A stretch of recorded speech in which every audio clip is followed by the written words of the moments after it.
ವೀಕ್ಷಕರೇ, ಈ ಕಥೆಯನ್ನು ನೋಡುತ್ತಿರುವವರಿಗೆಲ್ಲರಿಗೂ ಒಂದು ಮನವಿಯನ್ನು ಮಾಡುತ್ತಿದ್ದೇನೆ. ಯಾರೆಲ್ಲ ನನ್ನ ಚಾನಲನ್ನು ಸಬ್ಸ್ಕ್ರೈಬ್ ಮಾಡಿ ನೋಡುತ್ತಿದ್ದೀರೋ ಅವರಿಗೆಲ್ಲರಿಗೂ ಧನ್ಯವಾದಗಳು. ಇನ್ನು ಯಾರು ನನ್ನ ಚಾನಲನ್ನು ಸಬ್ಸ್ಕ್ರೈಬ್ ಮಾಡಿಲ್ಲ, ದಯವಿಟ್ಟು ಕೆಳಗೆ ಕಾಣುವ ಸಬ್ಸ್ಕ್ರೈಬ್ ಬಟನ್ ಅನ್ನು ಕ್ಲಿಕ್ ಮಾಡಿ ಸಪೋರ್ಟ್ ಮಾಡಿ. ಜಾಹ್ನವಿ ಬೆಳಗ್ಗೆ ಬೇಗ ಎದ್ದು ದೇವಸ್ಥಾನದ ಗಂಟೆಯನ್ನು 2 ಸಲ ಬಾರಿಸುತ್ತಾಳೆ. ರಾಮ್ಗೆ ಗಂಟೆಯ ಸದ್ದು ಕೇಳಿದರೂ ಸಹ ಹೋಗುವ ಮನಸ್ಸಿಲ್ಲ. ಆದರೂ ಜಾಹ್ನವಿಯ ವಿಷಯದಲ್ಲಿ ಹಿಂದೇಟು ಹಾಕುವವನಲ್ಲ. ಜಾಹ್ನವಿ ಕರೆಯುತ್ತಿದ್ದಾಳೆ ಅಂದ್ರೆ ಏನೋ ವಿಷಯವಿರಬಹುದು ಅಂತ ಮುಖ ತೊಳೆದು ಎದ್ದು ಬರುವಷ್ಟರಲ್ಲಿ ಮಕ್ಕಳು ಕೂಡ ರಾಮ್ನ ಮನೆಯ ಮುಂದೆ ಇದ್ದಾರೆ. ಎಲ್ಲರೂ ಒಟ್ಟಾಗಿ ದೇವಸ್ಥಾನದ ಕಡೆ ಹೆಜ್ಜೆ ಹಾಕ್ತಾರೆ. ಜಾನು, ಏನು ವಿಷಯ? ಬೆಳಿಗ್ಗೆಯೇ ಗಂಟೆ ಬಾರಿಸಿದ್ದೀಯಲ್ಲ ಅಂತ ಕೇಳ್ತಾನೆ. ನಿಮಗೆಲ್ಲ ಒಂದು ಸಿಹಿ ಸುದ್ದಿ ತಿಳಿಸಬೇಕಿತ್ತು, ಅದಕ್ಕೆ ಕರೆದೆ. ಬನ್ನಿ, ಹೊಳೆಯ ಹತ್ತಿರ ಹೋಗುತ್ತಾ ಮಾತನಾಡೋಣ ಅಂತಾಳೆ. ಹೊಳೆ ಅಂದರೆ ಸುಗಂಧಿಯ ನೆನಪೆ, ಆದರೂ ಹೊಳೆಯ ಸೆಳೆತವನ್ನು ಮರೆಯಲಾರದು. ಎಲ್ಲರೂ ಒಟ್ಟಿಗೆ ಹೆಜ್ಜೆ ಹಾಕ್ತಾ ಇದ್ದಾರೆ. ಅಣ್ಣನ ಜೊತೆ ನಿನ್ನೆ ಮಾತಾಡಿದೆ, ನಿಮ್ಮದೇನು ತಪ್ಪಿಲ್ಲ ಅಂತ ಹೇಳಿದ್ರು. ಜೊತೆಗೆ ಎಲ್ಲಾ ಕೆಲಸದವರು ರಾಮ್ನ ಮೇಲೆ ಎಷ್ಟು ಪ್ರೀತಿ ಇಟ್ಟಿದ್ದಾರೆ ಅಂತ ಹೇಳಿದ್ರು. ಈ ವರ್ಷದ ಎಸ್ಟೇಟ್ನ ಪ್ರಾಫಿಟ್ನಲ್ಲಿ ಎಲ್ಲಾ ಕೆಲಸಗಾರರಿಗೂ ಮನೆ ಕಟ್ಟಿಸಿಕೊಡುವುದಾಗಿ ಅಣ್ಣ ಹೇಳಿದ್ದಾರೆ ಅಂದಾಗ ಮಕ್ಕಳು ಕುಣಿದಾಡಿದರೆ ರಾಮ್ನ ಮುಖ ಮಾತ್ರ ಅರಳಲಿಲ್ಲ. ಯಾಕೆ ರಾಮ್, ನಿಮಗೆ ನಾನು ಹೇಳಿದ ವಿಷಯ ಇಷ್ಟವಾಗಲಿಲ್ವಾ ಅಂತ ಜಾನು ಕೇಳಿದಾಗ, ಹಾಗಲ್ಲ ಜಾನು, ನನ್ನಿಂದ ನಿಮ್ಮಣ್ಣಂದಿರಿಗೆ ತುಂಬಾ ಲಾಸ್ ಆಗ್ತಾ ಇದೆ. ಇದರಿಂದ ನನಗೆ ಗಿಲ್ಟ್ ಫೀಲ್ ಶುರುವಾಗಿದೆ. ಇನ್ನು ಮುಂದೆ ನಿಮ್ಮ ಎಸ್ಟೇಟ್ನಲ್ಲಿ ಕೆಲಸ ಮಾಡಬಾರದು ಅಂದುಕೊಂಡಿದ್ದೀನಿ ಅಂದಾಗ, ನಿಮಗೇನು ಹುಚ್ಚ ರಾಮ್, ಯಾರೋ ಮಾಡಿದ ತಪ್ಪಿಗೆ ನೀವ್ಯಾಕೆ ಶಿಕ್ಷೆ ಅನುಭವಿಸೋದು? ಇದರಲ್ಲಿ ನಿಮ್ಮ ತಪ್ಪಿಲ್ಲ ಅಂತ ಎಲ್ಲರಿಗೂ ಗೊತ್ತಿದೆ. ನಿಮಗೂ ನೀವೇ ನೋವು ಪಡುವುದು ಬಿಡಿ, ಎಲ್ಲ ಸರಿ ಹೋಗುತ್ತೆ ಅಂತ ಹೇಳುವಾಗ ಹೊಳೆಯ ಹತ್ತಿರ ಬಂದಿದ್ದಾರೆ. ಎಲ್ಲರೂ ನೀರಿನಲ್ಲಿ ಕಾಲು ಬಿಟ್ಟು ಬಂಡೆಯ ಮೇಲೆ ಕುಳಿತರು. ಮಕ್ಕಳು ಒಬ್ಬರಿಗೊಬ್ಬರು ನೀರು ಎರಚಿಕೊಳ್ಳುವುದಕ್ಕೆ ಶುರು ಮಾಡ್ತಾರೆ. ಜಾನು ರಾಮ್ನ ಚಿಂತೆಯ ಮುಖ ನೋಡಲಾಗದೆ ನೀರನ್ನು ತೆಗೆದು ರಾಮನಿಗೆ ಎರಚಿದರೆ, ಜಾನು ಸುಮ್ಮನಿರು ಅಂತಾನೆ. ನೀವು ಸರಿ ಹೋಗುವವರೆಗೂ ನಾನು ಹೀಗೇನೆ ಅಂತ ಒಂದೇ ಸಮ ನೀರು ಎರಚಿದರೆ ರಾಮ್ ಬೇಡ ಬೇಡ ಅಂತ ತುಂಬಾ ಸಲ ಹೇಳ್ತಾನೆ. ಆದರೂ ಜಾನು ಕೇಳದೆ ಇದ್ದಾಗ ರಾಮ್ ಜಾನುವನ್ನು ನೀರಿಗೆ ತಳ್ಳಿದರೆ ಮಕ್ಕಳು ಚಪ್ಪಾಳೆ ತಟ್ಟಿ ನಗುತ್ತಾ ಇದ್ದವರು ಒಬ್ಬೊಬ್ಬರೇ ನೀರಿಗೆ ಬೀಳ್ತಾರೆ. ರಾಮ್, ಕೈ ಕೊಡಿ, ನನಗೆ ತುಂಬಾ ಚಳಿ ಆಗ್ತಾ ಇದೆ ಅಂದಾಗ ರಾಮ್ ಕೈಯನ್ನು ಮುಂದೆ ಮಾಡಿದರೆ ಜಾನು ಕೈಯನ್ನು ಬಲವಾಗಿ ಹಿಡಿದು ಎಳೆದು ನೀರಿಗೆ ಬೀಳಿಸುತ್ತಾಳೆ. ನಿಮಗೊಬ್ಬರಿಗೇನ ನೀರಿಗೆ ಬೀಳಿಸೋದಕ್ಕೆ ಬರೋದು, ನನಗೂ ಬರುತ್ತೆ ಅಂತ ನಗುತ್ತಾ ಸ್ವಲ್ಪ ಹೊತ್ತು ನೀರಿನಲ್ಲಿ ಆಟವಾಡಿದವರು ಮತ್ತೆ ಬಂಡೆಯ ಮೇಲೆ ಕೂರ್ತಾರೆ. ಜಾನು ಕೂದಲನ್ನು ಒದರಿಕೊಳ್ಳುತ್ತಾ, ಇನ್ನು ಅರ್ಧ ಗಂಟೆ ಬೇಕು ಬಟ್ಟೆ ಒಣಗೋಕೆ ಅಂತ ಬಟ್ಟೆಯ ನೀರನ್ನು ಹಿಂಡಿ ಕೂರುತ್ತಾಳೆ. ಎಳೆಯ ಬಿಸಲು ಅವಳು ಮೈಮೇಲೆ ಬಿದ್ದು ಚಿನ್ನದ ಗೊಂಬೆಯಂತೆ ಹೊಳೆಯುತ್ತಿದ್ದಾಳೆ. ರಾಮ್ ತನ್ನ ನೋಟವನ್ನು ಜಾನು ಕಡೆಯಿಂದ ಬದಲಿಸಿ ದೂರಕ್ಕೆ ನೋಡ್ತಾನೆ.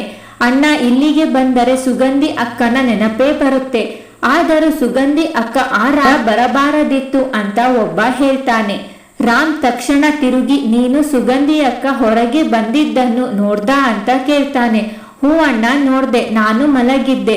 ಅಂದಾಗೆ ಅವಸರ ಆಯ್ತು ಅಂತ ಹಾಗೆ ಕತ್ತಲಲ್ಲಿ ಬಂದು ನಿಂತಿದ್ದೆ. ಆಗ ಯಾರೋ ನಡೆದು ಹೋಗುತ್ತಿರುವ ಹಾಗೆ ಹೆಜ್ಜೆಯ ಶಬ್ದ ಆಯ್ತು. ಒಂದು ಸಲ ಭಯವಾದರೂ ಯಾರು ಅಂತ ನೋಡೇ ಬಿಡೋಣ ಅಂತ ತಿರುಗು ನೋಡಿದರೆ ಸುಗಂಧಿ ಅಕ್ಕ ಮೈ ಮೇಲೆ ಕಂಬಳಿ ಹೊದ್ದು ಹೋಗ್ತಾ ಇದ್ಲು. ಕರೆಯಬೇಕು ಅಂದುಕೊಂಡೆ, ಆದರೆ ಅಷ್ಟರಲ್ಲಿ ದೂರದಲ್ಲಿ ಯಾರೋ ಗಂಡಸರು ಸಿಗರೆಟ್ ಸೇದುತ್ತಾ ನಿಂತಿರುವುದು ಕಾಣಿಸ್ತು. ಆಗ ನಾನು ಅಂದುಕೊಂಡೆ, ಜಾಹ್ನವಿ ಅಕ್ಕ ರಾತ್ರಿಯಲ್ಲಿ ಬಂದಿದ್ರಲ್ಲ, ಹಾಗೆ ಇವರು ಹೋಗ್ತಾ ಇದ್ದಾರೆ ಅಂತ ಹೋಗಿ ಮಲಗಿಬಿಟ್ಟೆ ಅಂತಾನೆ. ಸಿಗರೇಟ್ ಸೇದ್ತಾ ಇದ್ರ?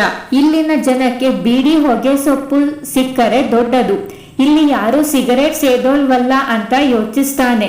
ಸಿಗರೇಟ್ ತುಂಡುಗಳು ಎಸ್ಟೇಟ್ನಲ್ಲಿ ಬಿದ್ದಿರೋದನ್ನ ನಾನು ನೋಡಿದ್ದೀನಿ ಅಂತಾಳೆ ಜಾಹ್ನವಿ. ನಮ್ಮ ಎಸ್ಟೇಟ್ನಲ್ಲಿ ಸಿಗರೇಟ್ ಸೇದುವವರು ಯಾರಿದ್ದಾರೆ? ಪೇಟೆಗೆ ಹೋಗಿ ಸಿಗರೇಟ್ ತರುವವರು ಅಂತ ಯೋಚನೆ ಬಂದಾಗ ಜಾಹ್ನವಿ ರಾಮನಿಗೆ ಒಬ್ಬರಿಗೂ ಒಟ್ಟಿಗೆ ನೆನಪಿಗೆ ಬರುವುದು ಮಧು ಮತ್ತು ರಾಜಶೇಖರ್. ಹೌದು, ಅವರಿಬ್ಬರೇ ಆಗಾಗ ಬೆಂಗಳೂರಿಗೆ ಹೋಗೋದು, ಅಲ್ಲಿಂದ ತಂದು ಇಲ್ಲಿ ಶೋಕಿ ಮಾಡೋದು. ಅಂದ್ರೆ ಆ ರಾತ್ರಿ ಅವರಿಬ್ಬರಲ್ಲಿ ಯಾರೋ ಒಬ್ಬರು ಸುಗಂಧಿಯನ್ನು ಕರೆದುಕೊಂಡು ಹೋಗಿದ್ದಾರೆ ಅಂತ ಅರ್ಥ ಆಯ್ತು. ಆದರೆ ಸಾಕ್ಷಿ ಬೇಕಲ್ವಾ, ಯಾರು ಬಂದು ಸಾಕ್ಷಿ ಹೇಳ್ತಾರೆ ಅಂತ ರಾಮ್ ಅಂದಾಗ ಆ ಹುಡುಗಿಯರು ನಮ್ಮ ಎಸ್ಟೇಟ್ನಲ್ಲೇ ಇದ್ದಾರೆ, ಅವರು ಭಯ ಪಟ್ಟಿಕೊಂಡಿದ್ದನ್ನು ನಾನು ನೋಡಿದ್ದೀನಿ. ಅಂದರೆ ಮಾಲನ್ನು ಕದ್ದಿದ್ದು, ಸಂಬಳದ ಹಣವನ್ನು ಕದ್ದಿದ್ದು ಎಲ್ಲವೂ ಅವರೇ ಅಂತ ಆಯ್ತು ಅಂತ ಜಾಹ್ನವಿ ಅಂದಾಗ ಒಂದೇ ಸಲ ನಿರ್ಧಾರ ಮಾಡೋದಕ್ಕೆ ಆಗಲ್ಲ ಜಾನು. ಮೊದಲು ಆ ಹುಡುಗಿಯರನ್ನು ಕೇಳಬೇಕು. ಆ ಹುಡುಗಿಯರು ಯಾರು ಅಂತ ನಿನಗೆ ಗೊತ್ತಾ ಅಂತ ಕೇಳ್ತಾನೆ ರಾಮ್. ಅವರ ಹೆಸರು ಗೊತ್ತಿಲ್ಲ, ಆದರೆ ಅವರ ಮುಖ ನೆನಪಿದೆ ಅಂತಾಳೆ ಜಾಹ್ನವಿ.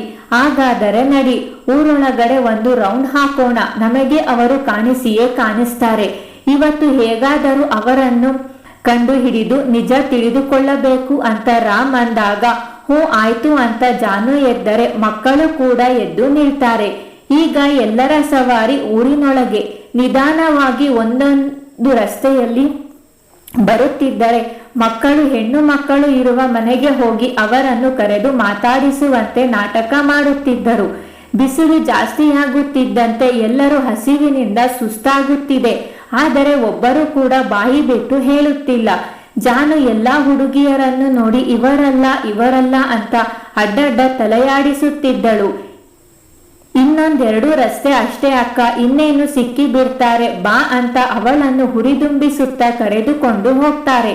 ಅವರು ಹೇಳಿದ ಹಾಗೆ ಇಬ್ಬರು ಹುಡುಗಿಯರು ಬಟ್ಟೆ ಒಗೆಯುವ ಕಲ್ಲಿನ ಹತ್ತಿರ ಕೂತು ಏನೋ ಗುಟ್ಟಾಗಿ ಮಾತಾಡಿಕೊಳ್ಳುತ್ತಿದ್ದಾರೆ. ಜಾನು ಅವರನ್ನು ನೋಡಿದ ತಕ್ಷಣ ಅವರಿಬ್ಬರೇ ಅಂತ ಕೈ ತೋರಿಸ್ತಾಳೆ. ಸರಿಯಾಗಿ ನೋಡು ಜಾನು, ಅವರಿಬ್ಬರೇನಾ ಅಂತ ರಾಮ್ ಕೇಳಿದಾಗ ಅವರಿಬ್ಬರೇ ರಾಮ್, ನನಗೆ ಚೆನ್ನಾಗಿ ನೆನಪಿದೆ ಅಂತಾಳೆ. ಸರಿ, ಈಗ ಅವರನ್ನು ಎಲ್ಲಿಗೆ ಕರೆದು ಮಾತಾಡಿಸೋದು ಅಂದಾಗ ಅಣ್ಣ, ನನ್ನ ಮನೆಯಲ್ಲಿ ಯಾರಿಲ್ಲ, ಅಪ್ಪ ಅಮ್ಮ ಇಬ್ಬರು ನೆಂಟರ ಮದುವೆಗೆ ಹೋಗಿದ್ದಾರೆ, ನೀವಿಬ್ಬರು ನಮ್ಮ ಮನೆಗೆ ಹೋಗಿರಿ, ನಾನು ಅವರಿಬ್ಬರನ್ನು ಕರೆದುಕೊಂಡು ಮನೆಗೆ ಬರ್ತೀವಿ ಅಂತ ಒಬ್ಬ ಅಂದಾಗ ರಾಮ್ ಇದು ಸರಿಯಾಗಿದೆ ಬಾ, ನಾವಿಬ್ಬರು ಮೊದಲು ಹೋಗೋಣ ಅಂತ ಬಂದ ದಾರಿಯಲ್ಲೇ ವಾಪಸ್ ಹೋಗ್ತಾರೆ. ಮನೆಯ ಚಿಲಕ ತೆಗೆದು ಒಳಗೆ ಬಂದು ಕೂರ್ತಾರೆ. 5 ನಿಮಿಷದಲ್ಲಿ ಮಕ್ಕಳು ಅವರಿಬ್ಬರನ್ನು ಕರೆದುಕೊಂಡು ಬರ್ತಾರೆ. ಎಲ್ಲೋ ಅಮ್ಮನಿಗೆ ತುಂಬಾ ಹುಷಾರಿಲ್ಲ, ಗಂಜಿ ಮಾಡಿ ಕೊಡಬೇಕು ಅಂತ ಕರೆದೆ, ಅಮ್ಮನೇ ಕಾಣಿಸ್ತಿಲ್ಲ ಅಂತ ಒಳಗೆ ಬಂದಾಗ ಅಡುಗೆ ಮನೆಯೊಳಗಿಂದ ರಾಮ್ ಮತ್ತು ಜಾಹ್ನವಿ ಬರುತ್ತಾರೆ. ಅವರಿಬ್ಬರನ್ನು ಹುಡುಗಿಯರು ನೋಡಿದ ತಕ್ಷಣ ಹೆದರಿ ವಾಪಸ್ ಹೋಗಲು ನೋಡಿದರೆ ಹುಡುಗರು ಬಾಗಿಲಿಗೆ ಚಿಲಕ ಹಾಕಿ ಅಡ್ಡ ನಿಂತಿದ್ದಾರೆ. ನಿಮಗೇನು ಗೊತ್ತಿಲ್ಲಣ್ಣ, ನಮಗೇನು ಗೊತ್ತಿಲ್ಲಣ್ಣ, ನಮ್ಮನ್ನು ಬಿಟ್ಟು ಬಿಡಿ ಅಂತ ಆ ಹುಡುಗಿಯರು ಅಳಲು ಶುರು ಮಾಡ್ತಾರೆ. ನಾನಿನ್ನು ಏನು ಕೇಳೇ ಇಲ್ಲ, ಆಗಲೇ ಗೊತ್ತಿಲ್ಲ ಅಂತ ಸುಳ್ಳು ಹೇಳ್ತಾ ಇದ್ದೀರಲ್ಲಮ್ಮ, ಈಗಾಗಲೇ ಈ ಊರಿನಿಂದ 8-10 ಜನ ಹುಡುಗಿಯರು ಸತ್ತಿದ್ದಾರೆ. ಹೀಗೆ ಆದ್ರೆ ಮುಂದೆ ಎಷ್ಟು ಜನ ಹುಡುಗಿಯರು ಸಾಯ್ತಾರೋ ಏನೋ. ನಿಜ ಹೇಳಿ, ನೀವು ಯಾರಿಗೂ ಹೆದರುವುದು ಬೇಡ, ನಾವಿದ್ದೀವಿ ಅಂತ ರಾಮ್ ಧೈರ್ಯ ಹೇಳಿದರೆ ಜಾನು ಆ ಹುಡುಗಿಯರ ಹತ್ತಿರ ಬಂದವಳೆ. ನನಗೆ ಇದೆಲ್ಲ ಯಾಕೆ ಬೇಕಿತ್ತು ಅಂತ ದೂರ ಇರಬಹುದಿತ್ತು, ಆದರೆ ನನಗೆ ಯಾರು ಸಾಯುವುದು ಇಷ್ಟ ಇಲ್ಲ. ನಿಜ ಏನು ಅಂತ ಹೇಳಿ. ನನ್ನ ಅಣ್ಣಂದಿರ ಬಗ್ಗೆ ನಿಮಗೆ ಗೊತ್ತಿದೆಯಲ್ವಾ, ಅವರು ಯಾರೇ ಆದರೂ ನನ್ನ ಅಣ್ಣಂದಿರು ನೋಡಿಕೊಳ್ತಾರೆ. ನಿಮ್ಮ ಹೆಸರು ಹೊರಗೆ ಬರದಂತೆ ನೋಡಿಕೊಳ್ಳುವುದು ನನ್ನ ಜವಾಬ್ದಾರಿ ಅಂತ ಅವರ ಕೈಗಳನ್ನು ಹಿಡಿದಾಗ ಇಬ್ಬರು ಹುಡುಗಿಯರು ಮುಖ ನೋಡಿಕೊಳ್ತಾರೆ. ಹೇಳ್ತೀವಿ ಅಕ್ಕ, ಹೇಗಿದ್ದರೂ ನಮ್ಮ ಸಾವು ಹತ್ತಿರದಲ್ಲೇ ಇದೆ, ನಿಜ ಹೇಳಿ ಸತ್ತಾದರೂ ನಮಗೆ ನೆಮ್ಮದಿ ಇರುತ್ತೆ ಅಂದಾಗ ಅವರಿಬ್ಬರನ್ನು ಚಾಪೆಯ ಮೇಲೆ ಕುಡಿಸಿ ಎಲ್ಲರೂ ಸುತ್ತ ಕುಳಿತುಕೊಳ್ತಾರೆ. ನಾವು ಚಿಕ್ಕ ವಯಸ್ಸಿನಿಂದಲೂ ಎಸ್ಟೇಟ್ನಲ್ಲಿ ಕೆಲಸ ಮಾಡ್ತಾ ಇದ್ದೀವಿ, ಆಗೆಲ್ಲ ನಮಗೆ ಕೈ ತುಂಬ ಸಂಬಳ ಬರ್ತಾ ಇರಲಿಲ್ಲ ಅಕ್ಕ. ನೀವಿಬ್ಬರು ಬಂದ ಮೇಲೆಯೇ ನಮಗೆ ನಮ್ಮ ಸಂಬಳ ಸಿಗ್ತಾ ಇರೋದು, ಅದು ನಿಮಗೂ ಗೊತ್ತಿದೆ. ನಾವೆಲ್ಲ ಕಷ್ಟವನ್ನು ಹೊದ್ದುಕೊಂಡೇ ಹುಟ್ಟಿದವರು ಅಕ್ಕ. ಹೊಟ್ಟೆಗಿದ್ದರೆ ಬಟ್ಟೆಗಿಲ್ಲ, ಬಟ್ಟೆ ಇದ್ದರೆ ಹೊಟ್ಟೆಗಿಲ್ಲ. ಇನ್ನು ಬೇರೆಯ ಆಸೆಯನ್ನು ನಾವು ಪಟ್ಟು ಇರಲಿಲ್ಲ. ನಾವು ಸ್ವಲ್ಪ ಜನ ಹುಡುಗಿಯರು ಒಬ್ಬೊಬ್ಬರೇ ವಯಸ್ಸಿಗೆ ಬಂದಿದ್ವಿ. ಆಗಲೇ ಈ ಎಸ್ಟೇಟಿಗೆ ಕಾಲಿಟ್ಟಿದ್ದು ರಾಜಶೇಖರ್ ಸರ್ ಮತ್ತು ಮಧು ಸರ್. ಬಂದ ಹೊಸದರಲ್ಲಿ ನಮ್ಮ ಕಡೆ ತಿರುಗಿಯೂ ನೋಡುತ್ತಿರಲಿಲ್ಲ. ಸ್ವಲ್ಪ ದಿನ ಕಳೆದ ಬಳಿಕ ಅವರ ಆಟ ಶುರುವಾಯ್ತು ಅಕ್ಕ. ಮೈ ಮುಟ್ಟಿ ಮಾತಾಡಿಸೋದು, ಕೆನ್ನೆ ಹಿಂಡುವುದು, ಪೇಟೆಯಿಂದ ತಿಂಡಿ ತಂದು ಆಸೆ ತೋರಿಸಿ ಕರಿತಾ ಇದ್ರು. ಎಸ್ಟೇಟ್ನ ಮೂಲೆಯಲ್ಲಿ ಇಡುವ ರೂಮಿಗೆ ನಮ್ಮನ್ನು ಕರೆದು ಅವರ ತೊಡೆಯ ಮೇಲೆ ಕೂರಿಸಿಕೊಂಡು ತಿಂಡಿ ತಿನ್ನಲು ಕೊಡುತ್ತಿದ್ದರು. ನಮಗೆ ತಿಂಡಿಯ ಆಸೆಗೆ ಅವರೇನು ಮಾಡ್ತಾ ಇದ್ದಾರೆ ಅಂತ ಮೊದಲು ಗೊತ್ತಾಗುತ್ತಿರಲಿಲ್ಲ. ಮೈಕೈ ಎಲ್ಲ ಸವರಿ ನಮ್ಮನ್ನು ಮುದ್ದಾಡಿ ಕಳುಹಿಸಿ ಕೊಡ್ತಾ ಇದ್ರು. ನಾವೆಲ್ಲ ತಿಂಡಿ ಸಿಗುತ್ತೆ ಅನ್ನುವ ಆಸೆಗೆ ಅವರು ಕರೆಯುವುದನ್ನೇ ಕಾಯ್ತಾ ಇದ್ವಿ.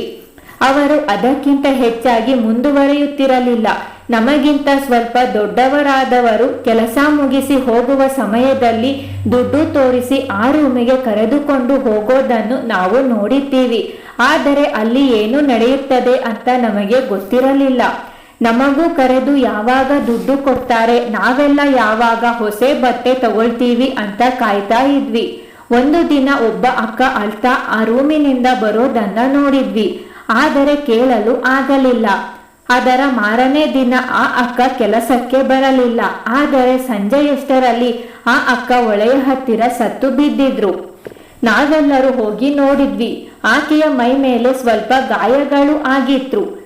ಎಲ್ಲರೂ ನೀರಿನಲ್ಲಿ ಬಿದ್ದಾಗ ಈ ರೀತಿ ಗಾಯಗಳು ಆಗ್ತಾವೆ ಅಂದ್ರು. ನಮ್ಮ ಕಷ್ಟ ನೋಡಲಾಗದೆ ನನ್ನ ಮಗಳು ಸತ್ತು ಹೋದ್ಲು ಅಂತ ಅಳುತ್ತಾ ಅವರ ಅಪ್ಪ ಅಮ್ಮ ಮಣ್ಣು ಮಾಡಿ ಬಿಟ್ರು ಅಣ್ಣ. ಆಗಿನಿಂದ ನಮಗೆ ಸ್ವಲ್ಪ ಭಯ ಆಗೋದಕ್ಕೆ ಶುರುವಾಯ್ತು. ನಾವಿಬ್ಬರು ಯಾವ ಹುಡುಗಿಗೆ ದುಡ್ಡು ಕೊಟ್ಟು ಕರೀತಾರೋ ಆ 2 ದಿನದಲ್ಲೇ ಆ ಹೆಣ್ಣು ಮಕ್ಕಳು ಸಾಯ್ತಾರೆ ಅಣ್ಣ. ಆದರೆ ಹೇಗೆ ಅಂತ ಗೊತ್ತಿಲ್ಲ. ಎಲ್ಲರ ಶವಗಳು ಸಿಕ್ಕಿರೋದು ಹೊಳೆಯ ಹತ್ತಿರವೇ. ಇದಿಷ್ಟು ಇವತ್ತಿನ ಸಂಚಿಕೆಯಾಗಿತ್ತು. ಮುಂದಿನ ಸಂಚಿಕೆಯಲ್ಲಿ ಇನ್ನು ಏನೆಲ್ಲ ಆಗುತ್ತೆ ಅಂತ ನೋಡೋಣ. ಧನ್ಯವಾದಗಳು.